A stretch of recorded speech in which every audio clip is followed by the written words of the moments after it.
Kolose pasal 3 ayat 1-7.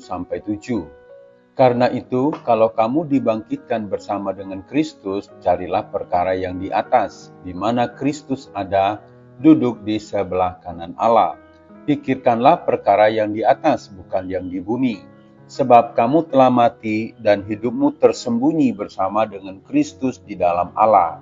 Apabila Kristus yang adalah hidup kita menyatakan diri kelak, kamu pun akan menyatakan diri bersama dengan Dia dalam kemuliaan. Karena itu, matikanlah dalam dirimu segala sesuatu yang duniawi, yaitu percabulan, kenajisan, hawa nafsu, nafsu jahat, dan juga keserakahan, yang sama dengan penyembahan berhala. Semuanya itu mendatangkan murka Allah atas orang-orang durhaka. Dahulu, kamu juga melakukan hal-hal itu ketika kamu hidup di dalamnya. Baca juga Roma pasal 6. Hati yang fokus pada Tuhan bagian keempat. Saudara-saudara, mengapa kita harus mencari perkara-perkara di atas? Sekarang Paulus menyatakan ulang faktor yang memotivasi di balik pencarian orang Kristen akan perkara-perkara yang di atas. Ini sebagai lawan dari yang ada di bumi.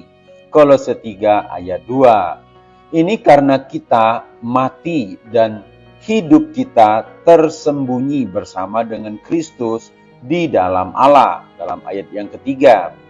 Kematian ini kembali kepada pemikiran tentang persatuan dengan Kristus. Seperti Paulus katakan dalam Roma pasal 6 ayat 3. Kita semua yang telah dibaptis dalam Kristus telah dibaptis dalam kematiannya. Maka kita mati bagi dosa. Roma 6 ayat 2. Dan karena siapa yang telah mati, ia telah bebas dari dosa. Kita yang telah mempercayai Tuhan Yesus Kristus sekarang hidup bagi Allah dalam Kristus Yesus. Roma 6 ayat 11. Dengan kata lain, suatu transformasi telah terjadi secara drastis, sehingga ada perbedaan antara kehidupan fisik dan kematian fisik. Dampak dari nafsu dosa yang memperbudak manusia, tetapi hidup orang Kristen sekarang bukan lagi di bawah kuasa dosa, tidak lagi di bawah kuasa iblis, tetapi tersembunyi bersama dengan Kristus di dalam Allah. Saudara-saudara yang terkasih, apakah kita melihat betapa besar berkat dan hak istimewa rohani ini? Bahwa Allah telah melepaskan kita dari kuasa kegelapan dan memindahkan kita ke dalam kerajaan-Nya yang terkasih. Kolose 1 ayat 13. Kita mati bagi perkara-perkara yang memperbudak kita dan hidup bagi perkara-perkara yang telah membebaskan kita. Mati bagi musuh yang berupaya untuk menahan kita di bawah kuasa kematian dan yang akan membawa kita kepada kematian yang kekal. Tetapi hidup bagi Sang Juru Selamat yang telah datang untuk menghukum dia, yaitu iblis, yang berkuasa atas maut, Ibrani 2 ayat 14, dan sekarang membawa kita ke dalam hidup yang kekal. Hai orang Kristen, bukankah telah dengan sungguh-sungguh dikatakan oleh Dia yang adalah kebenaran itu sendiri, bahwa di mana hartamu berada, di situ juga hatimu berada. Maka, jika kamu memandang hidup sebagai harta, jika kamu menghargai Kristus sebagai sahabat yang paling bernilai, jika kamu memandang Allah sebagai dahaga dan kerinduan terbesar dari jiwamu, dan jika hidupmu tersembunyi bersama dengan Kristus di dalam Allah, sudah pasti hatimu, pikiranmu, dan tujuan hidupmu pasti akan senada dan seturut dengan firman Tuhan.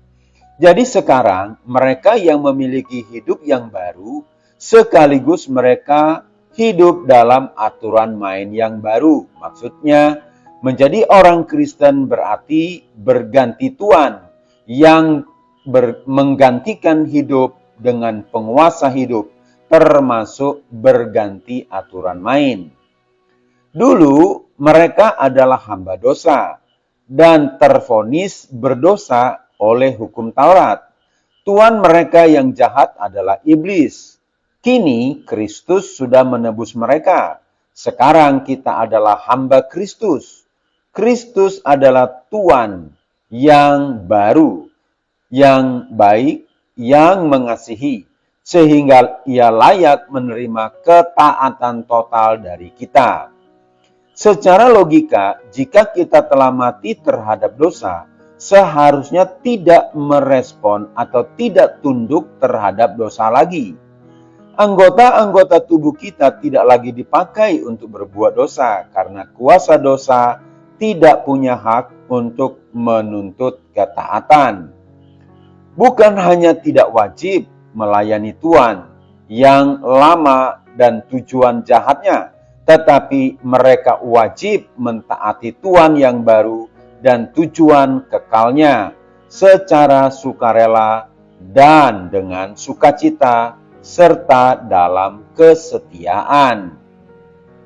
Saudara-saudara, berfokus pada Tuhan, yaitu mencari perkara-perkara di atas, yaitu kita telah menyatu dalam kematian dan kebangkitan dalam Kristus. Sehingga walaupun kita masih di dunia ini, tetapi sudah melakukan kehidupan yang mencerminkan surgawi. Taatilah firman Tuhan. Saudara-saudara, senang belajar firman Tuhan, sehingga kita makin mengerti kehendak Allah. Giatlah dalam pelayanan.